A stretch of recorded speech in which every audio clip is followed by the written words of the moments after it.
I'm stoked that we're back. Honestly, it feels wrong not doing it every week because this is us gearing back up again, and That's right. Time to get I can going. feel that like nice breeze through the window, even though it's like 25 degrees out in New York. It's as if it's like the birds are almost chirping. I always thought the worst when I lived in New York. I thought spring training was the worst because What? well, this is why. Because in my head, I was like, hey, March is spring training, it's spring. And then you go outside and you're like, God, Well, I mean, you can see that like at least somewhere in the world it's warm, and that feels good. Yeah, there's green grass over there. What? Oh man. No, we're really stoked for this, and like it's the end of January. We all know February, March is just pure chaos of I'm already getting as much drafting, out man. I'm we already can. deep No. in it. Oh Yeah. my god. Well, then you will love our live draft assistant web app that we are putting out at the end of Yeah, I've February. been checking out your So toys. it's a lot easier to use. You can use the wonderful PLV projections. Sorry, no oopsie in there.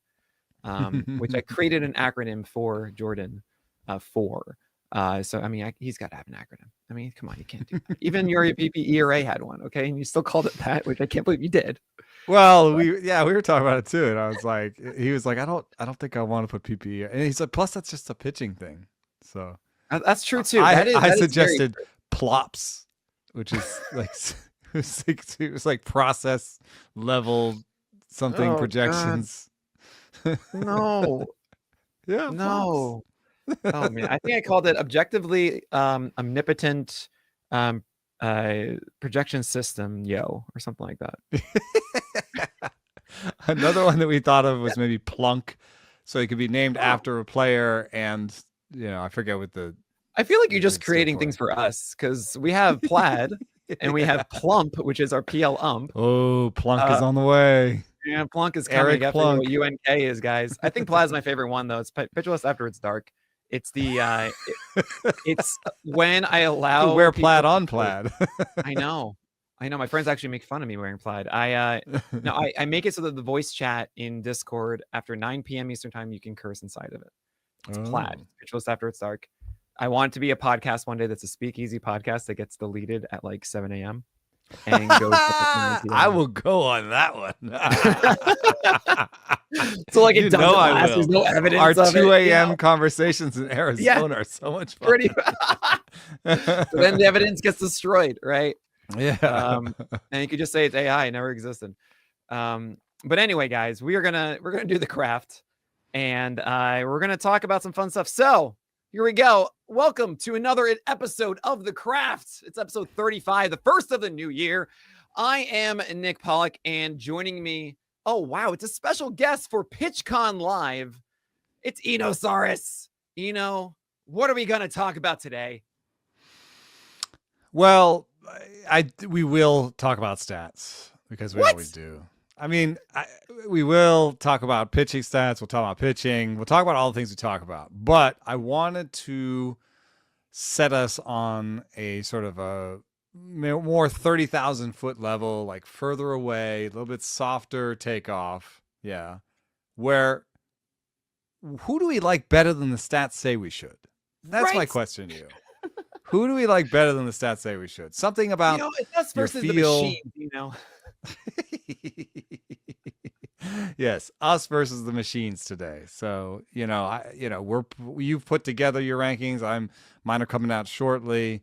I'm staring at these things every day. Okay. And it's some part of my process is just sort by the PPERA, sort by PPK percentage, sort by the revamped stuff plus, and in that process, I'll find, oh, well, this guy, I just can't move this far down. And I didn't plan to talk about him, but, somebody like an Aaron Nola who, the PPERA is 3.71 and, he's kind of established and in some ways boring. And there's going to be players around him where people are like, ooh, but I like this guy and he's young and he could be better. And, all these things. But I found that I keep him reasonably high for, that kind of ERA.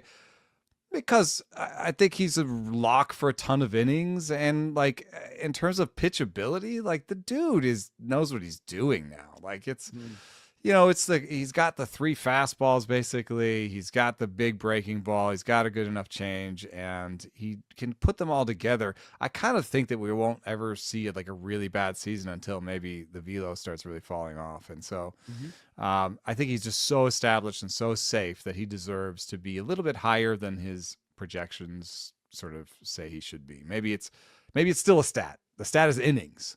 There you But go. still, that's the kind of feel I want to give today. So I was wondering if somebody, that was probably the highest name that I'll talk about today. I'm just looking over there with that 3.71 ERA. He's surrounded by like Bryce Miller with a 3.4 ERA and Hunter Brown with a 3.4. And, like, why do you have him that high? Well, because he's Aaron Nola. Yeah. It's I have it in different groups where I have like my Holly, which is you're not an ace, but it's someone for your fantasy team that you're just going to keep in there. You're not going to think twice about it. Yeah. And you're not going to think you need to drop them, but you're also not like, okay, this is my guy who's going to save my week. Yeah. That generally is like close to a 24% K rate, not a 2.5 ERA, but not a 4.5 ERA. A good enough whip. He's going to get you wins. Like he's just helping. This is a helper, not, and that's a Holly. Then the other one is a cherry bomb that I defined it this year as cherry bombs stay on your team while hipsters are not, like heading inducing pitchers stifling the entire roster. Like those are the same mold of, oh my gosh, so exciting, great. Dylan Cease a cherry bomb, like he can blow up. Exactly. Okay, and you're never gonna drop him, but Blake Snell is a cherry bomb too, right? And I think there is a realm. There's something, especially as I've done these for years. I think actually something that gets lost is there are some seasons that you want to chase the cherry bombs, and some years that you don't. And or maybe even on the roster, you kind of want to maybe pair. Sure, you can do that too. Yeah, absolutely. Like you don't want, if you made your roster all Hollies, you'd be like, you probably wouldn't have the best ERA in your league. Right. You have to put yourself in a position to win it. Yeah. If you're not first, you're last. And I know we always like make fun of that with Ricky Bobby, but it's very true. You have to play to win the game, not to get fourth. Right. Yeah, but the innings are so important. So like I try to mush these guys together. I'd love to have a cherry bomb and Aaron Nola, Right. Exactly. And I think that's how you can do it. You can say, look, I understand that this guy isn't going to give me X amount of strikeouts and also isn't going to be that league winner while someone else could. But if I only go for those other ones, then I give myself no opportunity in season to find the holes, and I'm just too far in a ditch that I can't get out of this anymore. Or I go craps on all the guys. I get all the bad parts of the cherry bombs in one team, and I'm just screwed. So I'm with you about Aaron Nola not being. I agree with the projections, and I agree with you that for the projection side, it's not necessarily the fantasy side, right? And I think there is also something to be said about, and what you mentioned there is more of consistency and pitchability is established and being a veteran and what that means. And it really means that you have a floor and efficiency through a game. And that is something that I've been trying to quantify effectively for a while. We have our out percentage, for example, that Taylor Tarter's done a really good job of covering on Pitcher List this past year, which is just about, look, a lot of those cherry bombs or those hipster types, one of the biggest problems with them is that they aren't efficient inside of at bat. How many pitches it takes to get an out is more so, or they lose guys, or they don't have those 3-pitch strikeouts, for example, right? And how Logan Webb goes deep is because he's efficient in his at-bats, right? I suggested that, for some people in their leagues, they're thinking about like, I need someone for the week. I have a weekly league, right? Right. And you could have someone that has one start, but he's a 5 and dive, with a nice strikeout rate, but he only gets to 6 Ks and 5, right? Because he only goes 5. And, if you look at, what Logan Webb did last year, he made it to 5 strikeouts in 2/3 of his starts. So if you were looking at on a weekly level, that 5 and dive guy might not get the win either. Right. Yeah, exactly. Whereas Logan Webb, will go 7. He might only get you 5 strikeouts, but he's more likely to get the win if he goes 7. So there's all these like competing things that you're looking for. So I just sometimes you want to give some love to the bulk guys. Yeah. Right. And Aaron Nola is someone that will figure out a game. Right. And that's really what it is. He will find a way to get deeper into the game and change things. And that is a skill set that I'm trying to appreciate more. I think it's something that is lost a bit from the analytic side. It's more from the eye test. Like people say, no, he's a dude. He's going to be whatever, That's right? what I'm And talking about. Yeah. yeah, and it's funny. Actually, I remember last year in the craft, I was like, man, Framber Valdez is like what 4.3 ERA right now. He can't do anything. He's not very good at having like length low. And you're like, he's Framber Valdez. He'll figure it out. And what does he do? He has like the greatest 2-month stretch with his curveball coming back, right? And I didn't give him enough credit for that. I was just pretty much like, look, it's not there, and right, there is something to be said about those veterans that are going to find the stability. I mean, Jose Barrios every single year is the great undulator. Ooh, man, his projections are awful. Well, it's because I don't like him either because he's a Toby. Even though you heckled me, he's not a Toby like 3 years ago. Now he's definitely a Toby. But so weird. Here's the weirdest thing. When he had a bad ERA, that the year we were talking about, he was having a bad year. And I was like, no, it's all going to turn around. The stuff is good. Like, he's better than this. He's better than a Toby. And he didn't really turn around that year. And then he went and had the 2 years that I thought he should have. But the underlying numbers are terrible now. Right. It's so strange. The stuff is bad. The Ks are gone. And now he's having the mid-3s ERAs. Like, I don't trust it at all. I don't either. And I think it is that intangible we're talking about, just about execution in moments and being able to find a way to get through a game that I know just sound like I even hate myself saying it. And also I get it. like these are the kind of things like, oh, he's just good enough. Don't worry about him. Like, oh, but how? And it's okay. Barrios' curveball is sometimes there and he gets those out that way. I mean, the one guy I gotta say that watching him pitch last year in the second half, I can't tell you how many times I just screamed at my monitor, like, how is this happening? How is your fastball allowing so few ICR? That is a really good ICR rate for this fastball. While everything else, the splitter, which was hyped up, wasn't very good, actually. And this breaking stuff wasn't very good. And there's nothing else except this stupid fastball. And it worked. And that's Bowden Francis. And I have him on my list.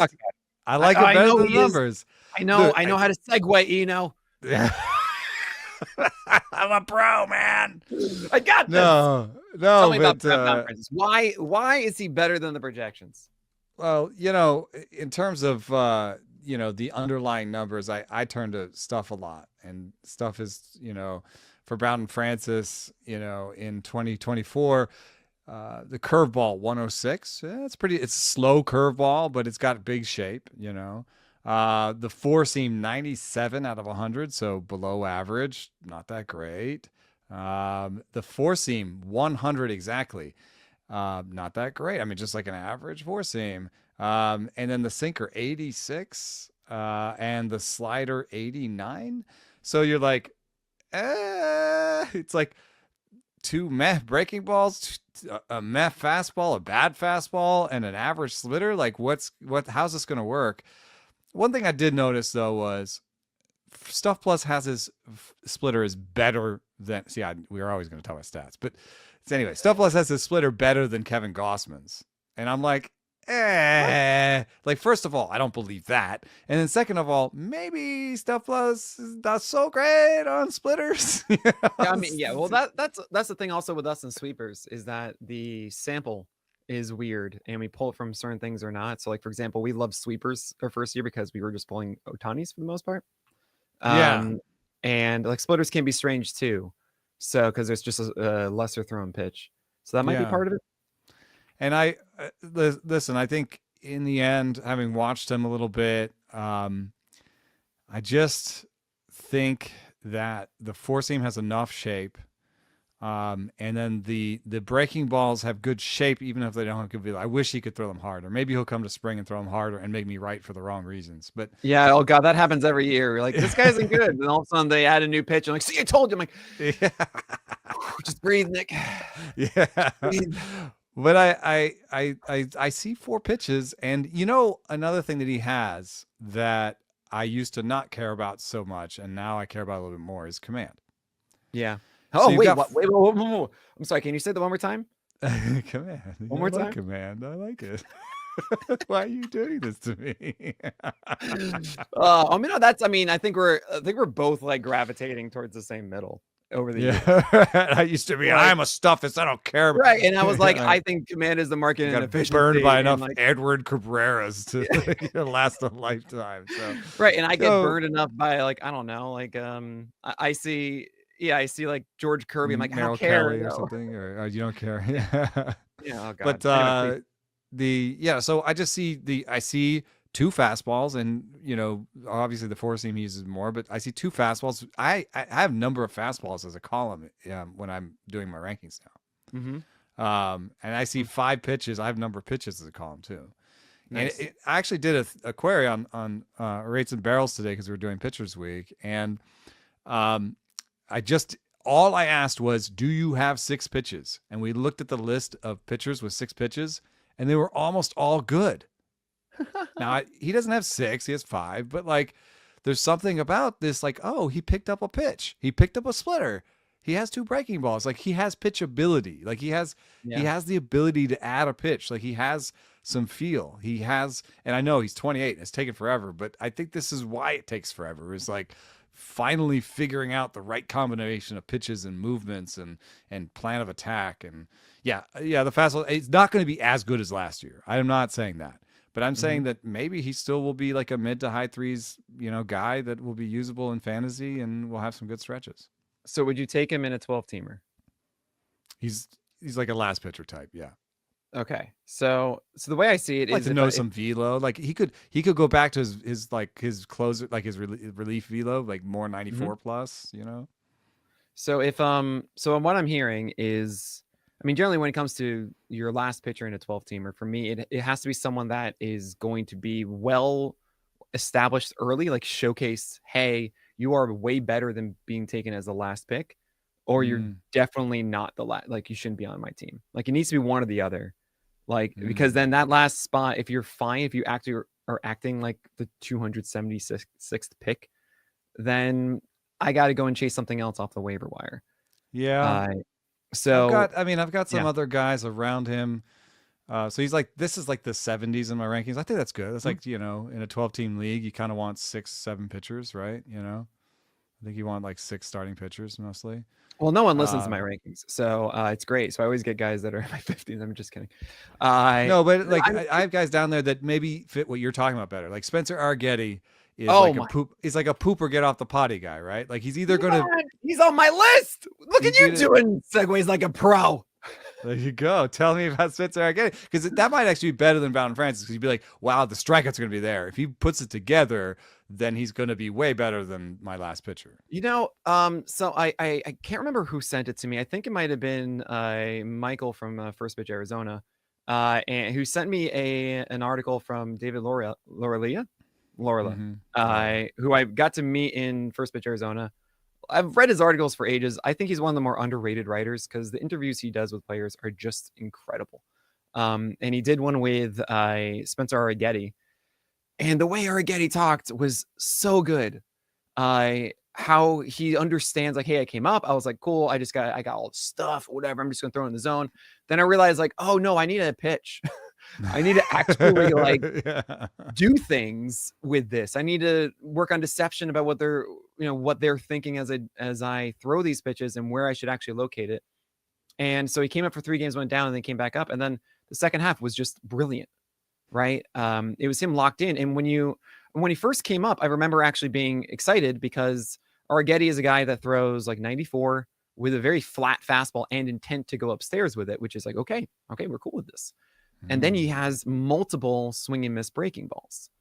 And when I see that, it's just, you have two secondaries that get whiffs and a 4-seamer that can confidently earn strikes. Like, that's great. He has 5 pitches, ultimately has a cutter in there too. He has all this pitch ability. You want to talk about 6 pitches. I think he has 6.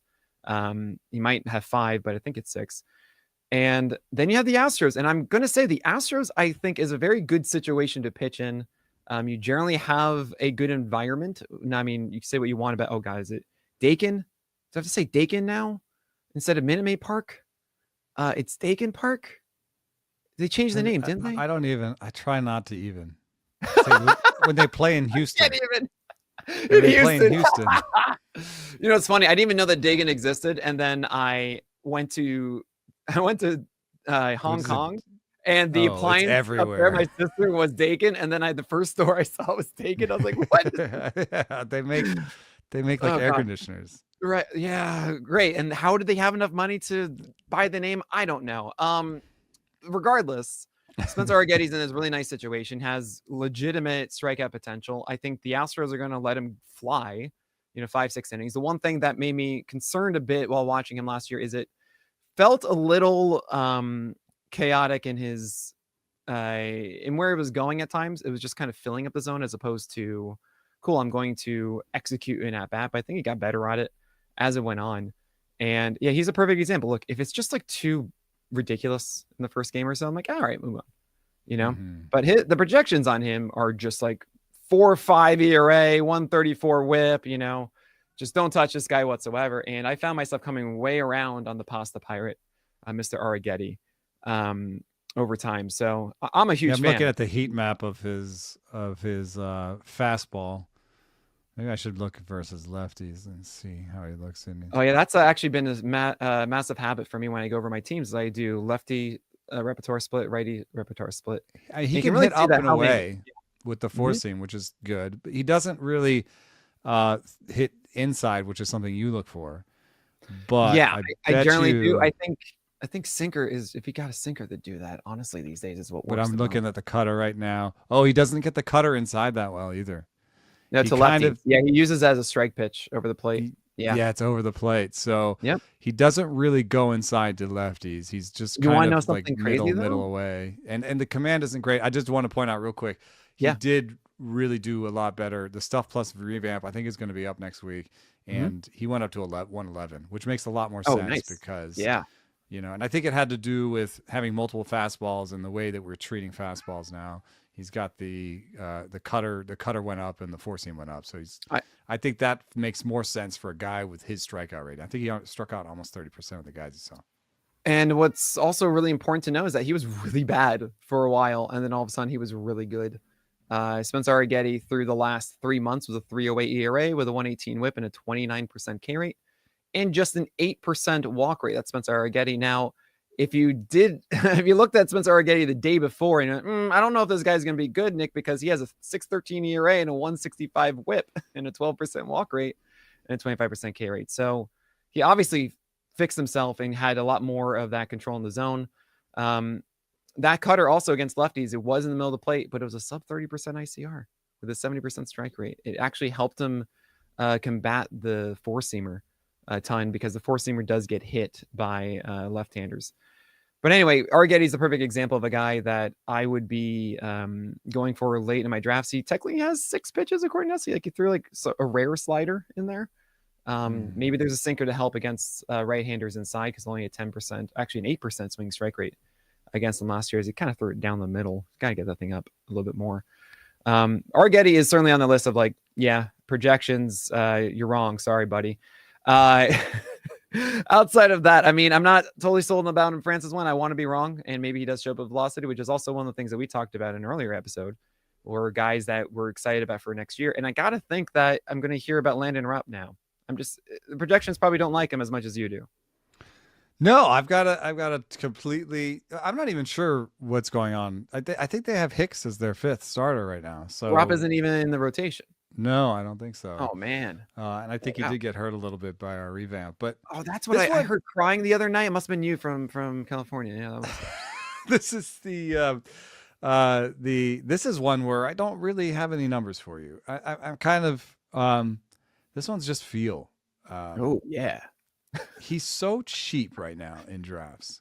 Uh-huh. And last year he had a 3.3 ERA with a 24% strikeout rate for a team that will deliver him wins. He's might go to the Hall of Fame. And he's 38, so he's a little bit old. But Yu Darvish? Are we just gonna forget? Yeah. Are we just done with him? The projections aren't great. Even Oopsie has a 401. The bat has a 438, which the bat's up. And you know, they're all, I guess, you know, they all use aging curves, so some of them will maybe use the aging curve more aggressively, and I get it. But he missed time last year. It had nothing to do with his No, arm, yeah, you know, and I don't know. I could see him resolving whatever the personal issue it is, or finding some way to like have peace with it, and benefiting from the time off. You know, right. maybe I'm just telling stories here, but I also have just like a tremendous amount of respect for him as a pitcher. Just, Oh yeah, you know, just a guy who constantly just picks up little things from guys around him. And it's even hard to say, oh, he has, you know, whatever I have, what do I have listed for him as number of pitches? I have 6 pitches for him. So he's on that 6 pitcher list. But we have 8. yeah, Maybe 7. We have 7. I think it can go even beyond that because, you know, hopefully we'll come up with this story about all his pitches this spring, finally. But when I was talking to him about it, he showed me his curveball grip, and I was like, well, is that the one that you got from Pierce Johnson or not? And he's like, oh yeah, but then I also do this. And I was like, okay, so that's just one pitch where you already have 2 grips, and you're Yeah, right.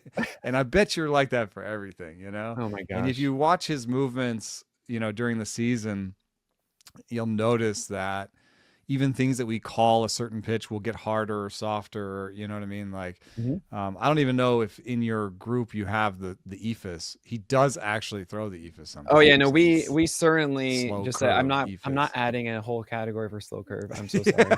just because I'm you like, know I don't want to do throws this. like 8 a year. Yeah, we're not gonna do this. You know, But I made that I just think executive decision. he's one of my favorite pitchers to watch, actually, despite, you know, sometimes the command going, and, you know, doesn't really have like overpowering stuff in that, you know, he can be a nibbler a little bit. He's kind of cutter, slider, Mhm. sweeper, cutter, you know, like kind of plays around with yeah, there you go. Right, so I'm And putting on the screen right now the whole they look movement distinct, profile. but like, you know, what is that like some of those It's hard insane. splitters? Is that Well, he used to have how the often do you Supreme? see He used to a have the full-on Supreme. bridge? Yeah, do you see a bridge between every single island of Yeah, pitching? exactly. You know, it's not supposed to be like Pangea, all Yeah, right? right. There are other guys where it's just, oh, if you look at Tanner Houck, it's like there's a Oh, wait, dot way one? over here and a dot way over here. And that's it. There's Right. nothing else going on. This is the opposite of Tanner Houck. Oh, man. So I don't I know. There's just something about this that, you know, I just put him on a team recently and I was happy to do it. And it was a 15 team league, yes, but he was like my 5th starting pitcher. And I was like, I love it. Yeah. What is that? What's What is something that? What is there? this? He does that. He did that on purpose. I don't think that's a This miss. is a I think splitter? that's something he did on purpose once, just to be like, what if I do this? Wow, what if I get like a ton of rise and a lot of arm side movement? Yeah. I mean, one of those could be the Supreme. He's like, I don't throw it very much. And I was like, ever? And he goes, sometimes. Okay, wait, tell everybody what the Supreme is. Supreme is like basically the splinker. Mm, He's got, yeah. let me see if I got a ball here. You always have to have a ball. So, I mean, I don't know exactly where his seams are and stuff, but like, you know, he's got, you know, a sinker's kind of like along the seams, and then a splitter is like further, and then Yep. the Supreme is like further, but it's not the fork, which is like jammed all the way in. This is how So I would do a fork though.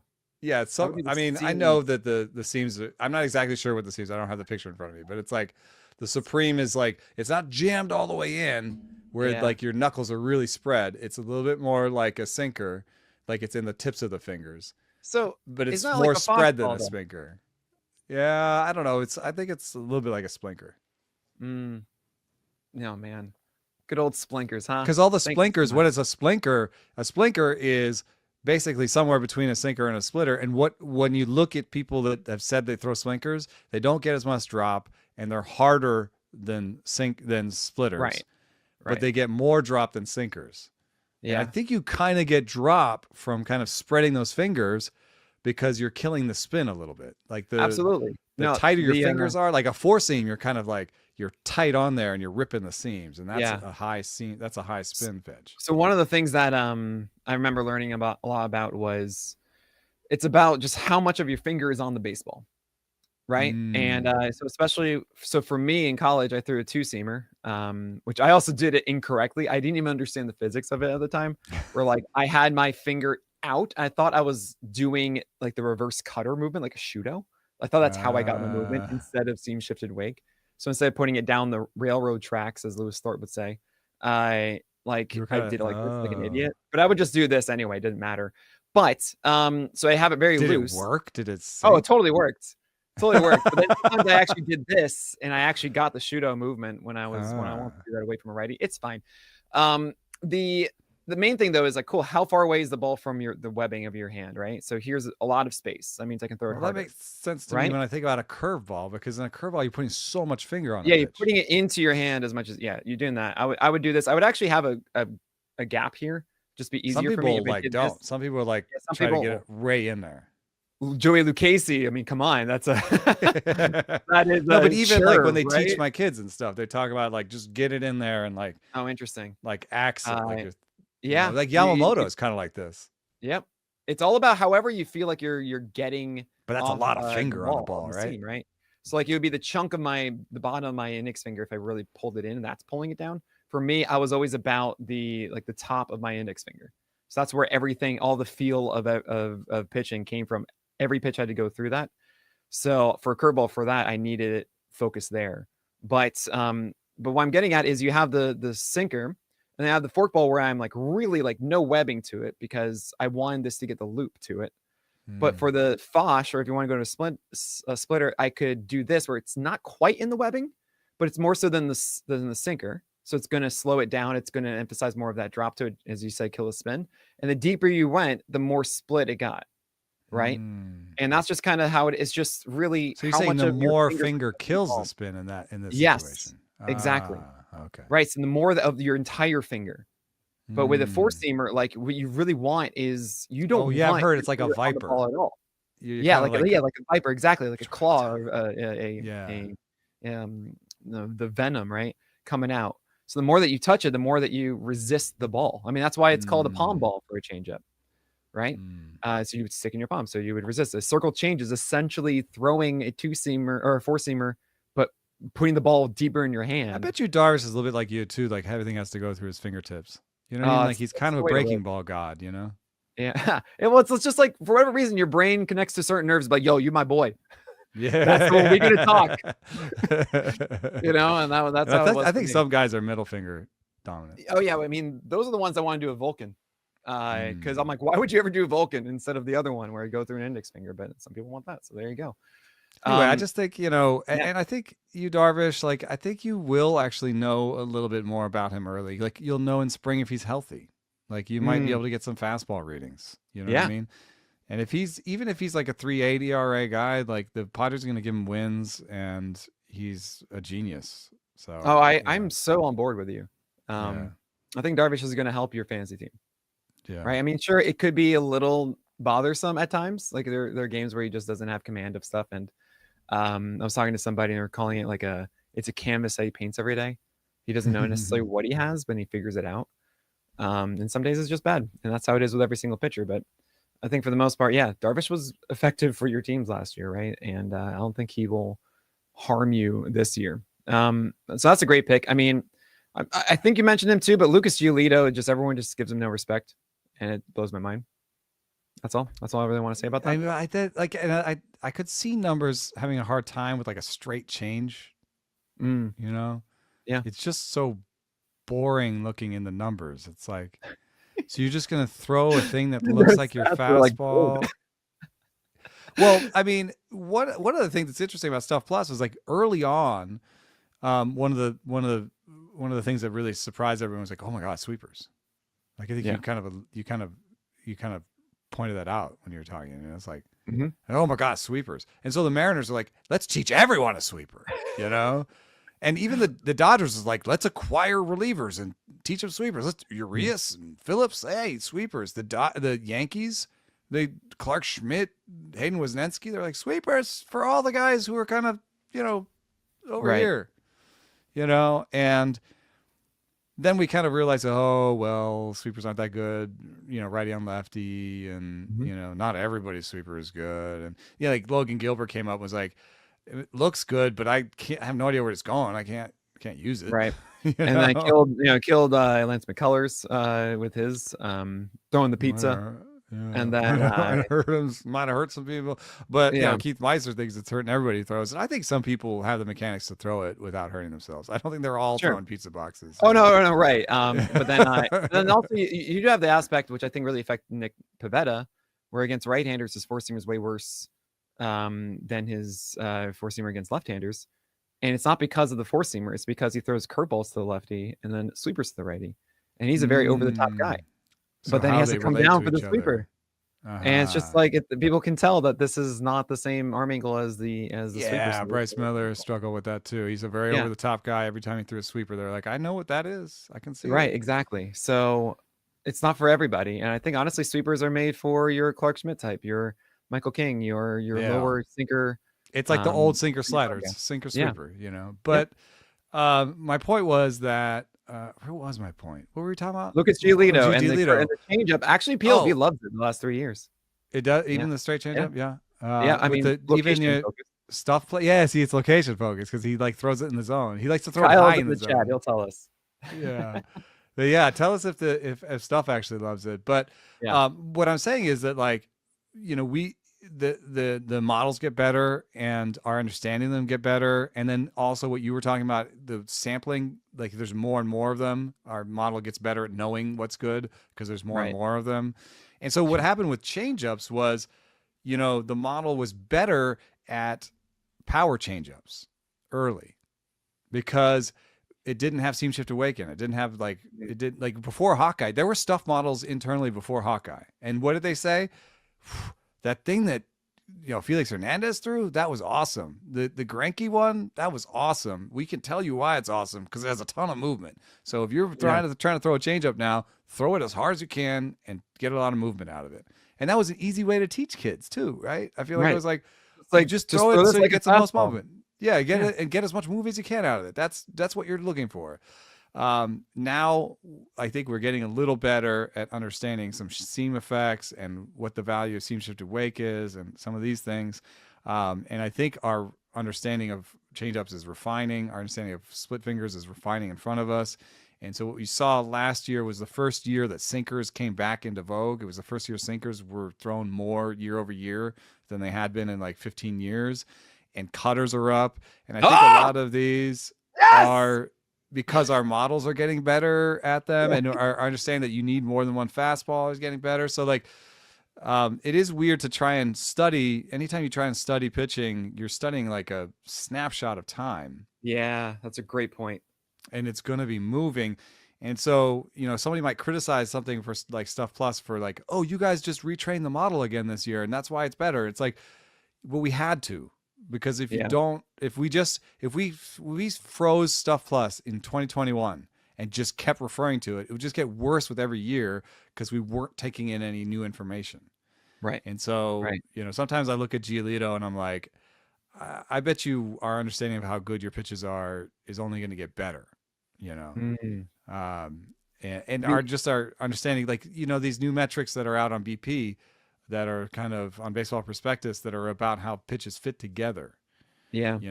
I think Giolito's, four seam fastball and high, weird, boring changeup is actually like kind of cool. And he was all in on the high changeup for a long time. Yeah. And he doesn't project well. He doesn't look good in the projections.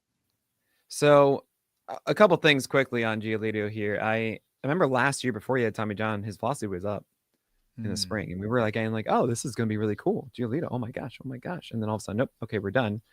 But then it's not TJ. It's an internal brace, I believe, because he's supposed to come back sooner. And I remember him saying like, why is everyone saying I'm going to be gone until like June or whatever? I'm going to be ready to go. Like, who cares? So that's cool. That's a positive. Also in Boston, I'm pretty excited to see what happens there with Andrew Bailey and company. I feel like he's gone to these organizations that haven't really helped him out a ton. You've seen the Angels when we've talked about them before. We've also talked about how The Guardians are really good at preparing people for the majors, but not really when they're in the majors as much. And that's also who Giolito was pitching for before free agency. And it's just a situation of like, you have this fresh start, Giolito. I kind of want to throw away the other years. And this changeup is still a very good changeup. I think we're getting a better understanding of the necessity of your arsenal as a whole. Like you were talking about this BP article, and I'm sure I need to check that one out, but I'm not surprised to hear it. There's also earlier today in the latest innovations of pitching development panel talking about deception being more of a thing that's not just like high in the baseball, but actually how to manipulate and throw your pitches in certain lanes that mimic other ones, so that guys that you can throw a straight changeup, it actually is deceptive. I mean, Yohan Santana, his whole career was made because he had to study his fastball and make his changeup look exactly like that. This is kind of a weird little side, but I know I saw there's a panel for rule changes, and the one funny one that was told to me by somebody who works for a team that he liked was he would draw a dot on the ball, like he would draw shapes on the ball that they play with, so that hitters could see seam shifted weight. Because he thought that there's so much advancement going there, and that's going to lead to so many more strikeouts, that if you want to do something about strikeouts, help the hitters see the spin better. You know, that was was it Zach Greinke to Verlander or the other way around? What? Do you know this story? What's that? About, I think it was Verlander fixing his slider. Was that Greinke told Verlander, no, you're using the ball the wrong side of the ball. Oh, because of the logo? Because of the logo. And it gave it away. Would be like, what if you just made the logo like bigger and bolder, and in some way that like, oh, now I can see, just double better. Yeah. Yeah, right. No, we just wanted to promote our logo. Really important. No, I actually thought you were going to mention something like, hey, they can only throw X percentage of pitches in a game once over 100 that are. I don't like that one. I hate it.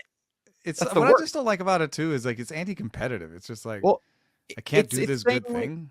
Right. I mean, it's kind of like how the infield fly rule is the worst rule in baseball. Not because of the necessity of it. It is one. But no. No, you'll understand in a moment. It's because it's impure. It is not a natural progression. It's like, okay, well, you can't do that. That's what right. Yeah. Right. Yeah, it's not like part of the rules suite that we've done before. Yeah. Right. You can't just like drop it and get a double play out of it. Yeah. Right. Like that's stupid. We hate that. You know? Like totally like a bunch of kids would be like, nah, dude, you can't. Oh, come on. Right. What? You can't do that. It's the worst rule in baseball.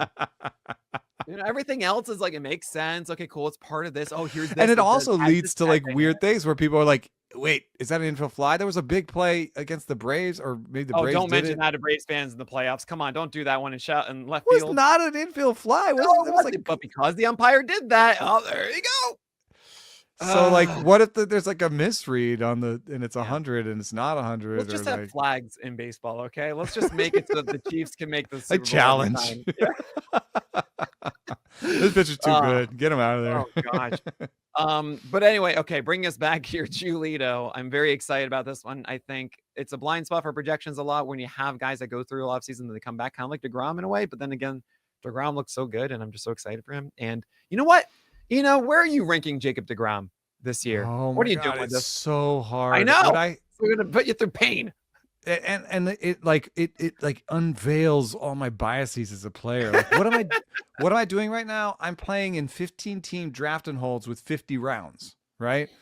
And what happens in that is you don't get any pickups during the season. Oh. And so what do I value right now? Like my first pitcher, I want him to have an A health grade. That's like what I value right now. I do not really want to take Chris Sale. Because if I take him, then I feel like my next pitcher has to have an A health grade. And maybe even my next 2 ones, because I got to make up for the fact that maybe Chris Sale's just going to miss half the season. You know, and so I have this bias towards that. And what has happened was I've pushed all the guys that I have sort of 130 to 145, 120 to 1. All the really, like basically the entire Dodgers rotation is now past 15. They're in this like 16 through 20. I almost have a tier of Dodgers and DeGrom. And it starts at like 14, 15, and it includes a little bit of Max Fried because I'm a little bit nervous about his innings total too. And it's like, these pitchers are excellent. I have no idea how many innings you're going to get. Garrett Cole is a slight bit above because he was such a horse before. Yeah, really quick comments. One, A health grade sounds like it's Canadians, which is amazing. Two, DeGrom and the Dodgers is an amazing sitcom that I recommend everybody watch. Third, I'm not in on DeGrom. Sorry, no, tiers. and Garrett Cole. Why don't you make like a they're going to be injured tier? They're going to be injured, but they're awesome tier. That's actually you see my names of things. Yeah. What's the name of that tier? So actually, what I'm doing here's the thing. Tyler Glasnow and DeGrom are not in the same tier for me because why not? I think it's going to be a 6-man with the Dodgers, and I think they're going to not just. I think with DeGrom, he's going to go out there every 5 days until he can't. And so I'm not thinking you might actually get more innings out of him than DeGrom. It's more than that. It's you're in a 15-team draft and hold or whatever. Not what I'm referring to. I'm referring to your 12-teamers. Okay. Yeah. It's not draft and hold. It's redraft. You can make pickups all the time. Oh, so when he's hurt, you put him on the IL or you drop him. And you have another roster spot. And the quality of pitching this year, I think, is as high as I've seen in a very long time. At the 300s, 350s. I have guys on this list that are like at 400 ADP, 450. And I'm like, what? Last year, this would be like 250 or something. So I feel more confident in the guy that I pick up off the wire this year to complement whenever Jacob DeGrom goes. And he's going every 5 days until he's not. As opposed to Glasnow, you never get a 2-star week out of him. If you're doing weeklies, you never get a 2-star week. Or maybe he takes 2 weeks off. Right. It's going to be less consistent of it. And I don't know when that IL stint's going to happen. If it does, whatever. It's just more like he's starting. Beautiful. Oh, he's on the IL. Okay, fine. You move on. And I do have DeGrom with 3 more innings than Glasnow. So he's 1 spot ahead of him. Oh, that's amazing. Write that down in pen. Yeah, there you go. But right, so I actually see DeGrom in a redraft. I'm actually really struggling. You said with your biases, like this is really eating at me because the logic I had that I think is pretty sound here is really saying he's gonna be so good when he's in. Why don't I just take that? He should be like SP4 or something. Yeah. Because of that, because he started up higher and I kept pushing it down. And what's going to happen? I went on TV on MLB Now and said on MLB Network and said he's in my top 10, and now he's not. Well, now he's certainly in my top 10. He should be in your top 10 too. Don't be ridiculous. Do it. But it's also, what's so hard is that I do the list every week in season, and what that means is that when it becomes April 24th. And DeGrom has gone 3 starts and has had 8 strikeouts in each of them and just dominated. It's like, where do I put you now? When we get to maybe June 10th and he's still healthy, like, how do I treat Well, you're just going to keep him up there. Yeah, I guess. Well, do I then say, well, there's less time to get injured now, so now you should be SP number 1 because you have been pitching like SP number 1.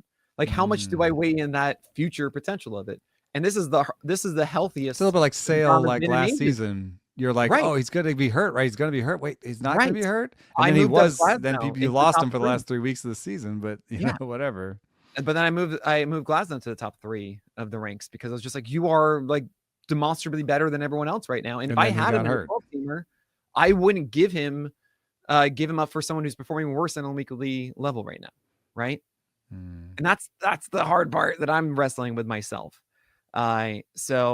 And everybody's leagues has so different rules. Like if you have unlimited IL, like you should really just take a lot of those injured risk guys because you could just keep putting them on there, and then some come back, some don't, and the ones that do pitch are like there's so many injured list guys that are so exciting. Like basically the whole Dodgers organization. Well, guess what? We're going to be talking about that in the next panel here at PitchCon in about 5-6 minutes.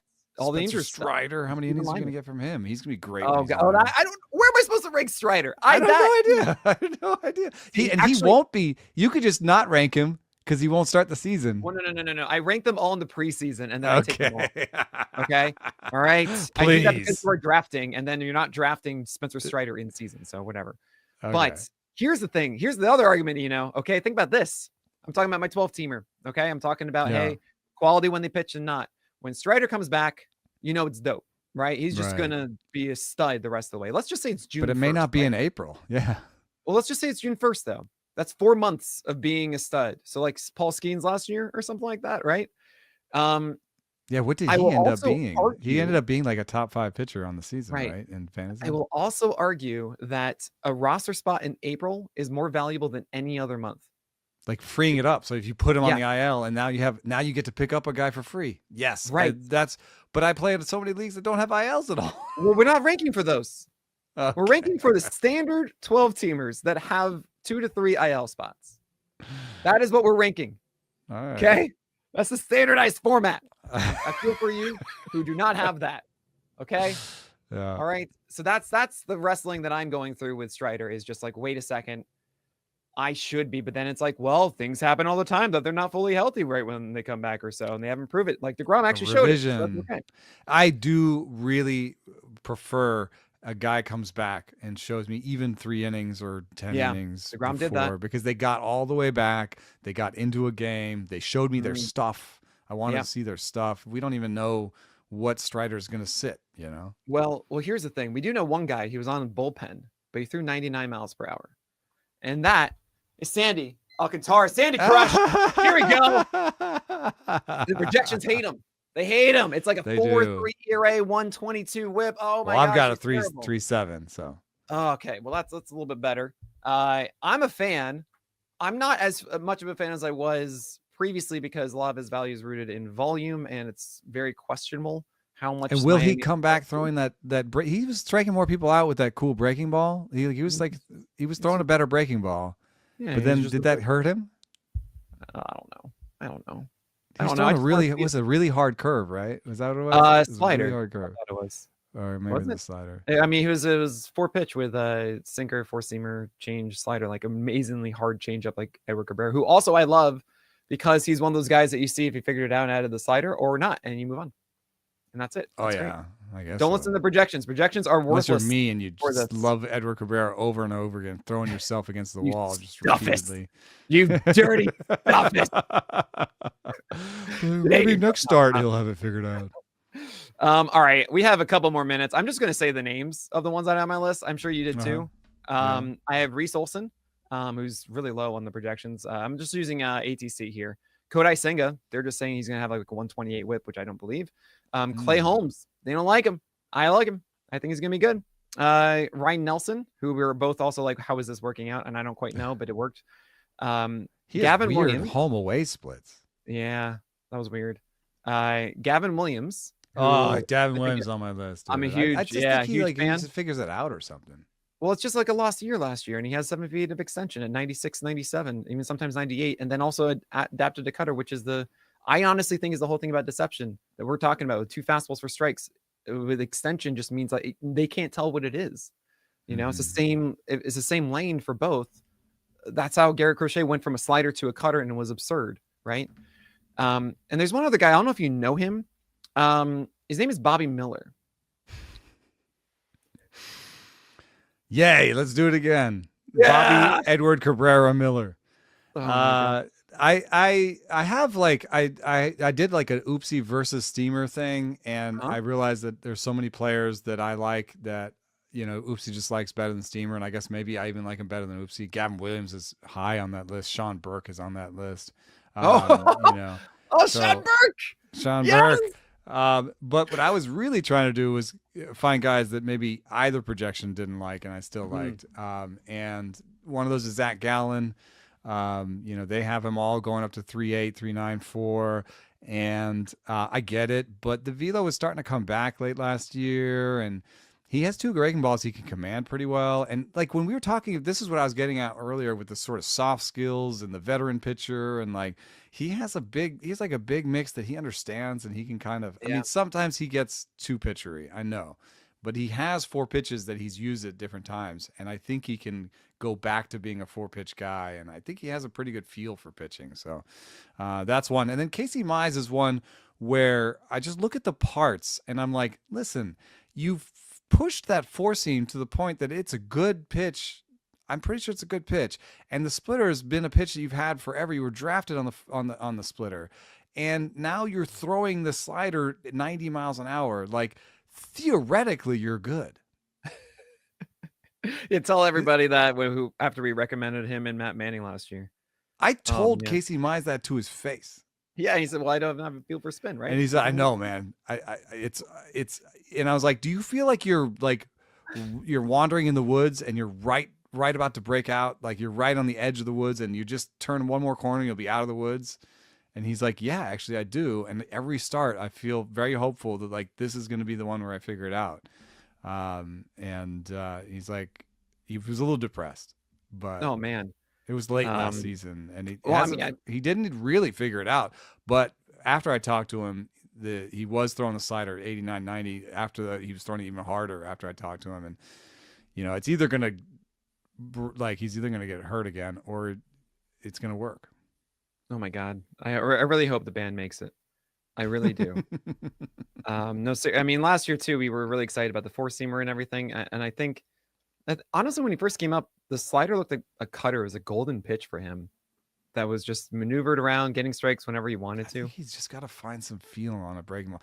He just, he admitted, he says, not the greatest at spin. Like I'm not the greatest at spin. And, but you have a good splitter. I was like, couldn't you give Kevin Gossman it then? He's like, I don't know if I have Kevin Gossman's splitter. Kevin Gossman's splitter is so strange. I was, I understand that a couple people have tried the Kevin Gossman one, and I'm just like, how?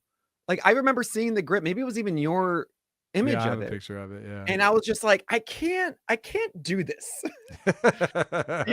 I have mitts, okay? And I'm just like, no, this doesn't, no. No. It's funny too when they have those grips and then you're like, and you throw that 87? Like, what? What? Oh, that was a good genuine belly laugh. Like, right? How do you do that? Yeah, I could see throwing that about 30. Right. I mean, that's how I feel like a knuckleball. Like, how do you get this thing out of your hand and it doesn't just like plop on the ground in front of you? All of mine go about 35 feet and just right. That's it. Woo! Yeah. Now I have to be a knuckle dragger to pick this up. I get it. I got it. Oh, you no. got another. Yeah, we got another panel. We got to go. Real pleasure. Thank you for having me. Oh, this was so great. The craft is back. I mean, I'm down to do it weekly if you're down to do it weekly again. Because it's about time. It's about time. We bring back the craft of pitching. Sarris, tell everybody what you're up to. Next week, I'm writing a story about how Stuff Plus has changed baseball. That'll come out next week. It has a bunch of cool visualizations. And some some difficult questions that have been thrown my way about injury, the role of injury, and that stuff like that. And then the week after that is the rankings, which will, and then I think New Stuff Plus will go up on Fangraphs next week. So a lot of fun things happening very soon. Oh boy. Oh, that's amazing. Thank you so much for taking the time to join us here at PitchCon. Always a pleasure. And I'll talk to you again soon.